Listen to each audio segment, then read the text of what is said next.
लगातार इजाफा हो रहा है।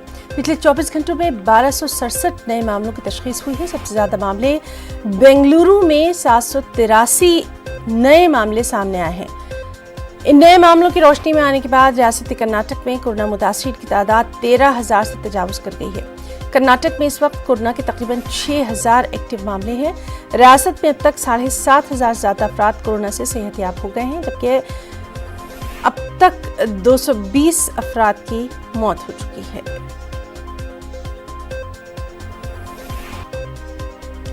और तेलंगाना में जिस तरह से लगातार हम आपको बता रहे हैं कि कोरोना के मामलों में लगातार इजाफा हो रहा है। पिछले 24 घंटों में रियासत में 983 नए मामलों की तशखीस हुई है। उनमें 816 मामले सिर्फ ग्रेटर हैदराबाद हुदूद में देखे गए।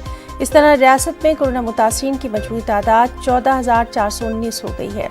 महकमा सेहत के जरिए जारी करदा आदाद-ओ-शुमार के मुताबिक रियासत में पिछले 24 घंटों के दौरान कोरोना से 4 अफराद जाँ बहक हुए। इस तरह तेलंगाना में अब तक 247 अफराद कोरोना का शिकार हुए हैं। पिछले 24 घंटों में तकरीबन 250 अफराद सेहतयाब होकर अपने घरों को भी गए हैं। तेलंगाना भर में अब तक 5,127 लोग कोरोना को मात दे चुके हैं। रियासत तेलंगाना में कोरोना की जांच में भी हालिया दिनों में तेजी आई है। पिछले 24 घंटों में 3200 से ज्यादा टेस्ट किए गए। इनमें 2244 टेस्ट की रिपोर्ट नेगेटिव आई।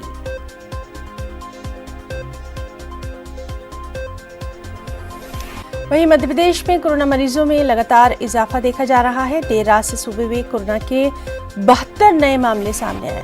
इनमें अकेले इंदौर के 49 नए मामले देखे गए। रियासत में कोरोना मरीजों की मजमूई तादाद बढ़कर 13,083 हो गई है। रियासत में कोरोना से अब तक 554 लोगों की मौत हुई है, जबकि 10,090 लोग कोरोना से सेहतयाब हो चुके हैं। भिंड में कोरोना मरीजों में मुसलसल इजाफा होने के सबब आज पूरी तरह से लॉकडाउन किया गया है। राजधानी भोपाल के लिए राहत की खबर है, जहां के 16 वार्ड में गुज़िश्ता 14 दिनों से कोरोना का कोई नया मामला सामने नहीं आया। ये 16 वार्ड ग्रीन जोन में शामिल हो गए हैं।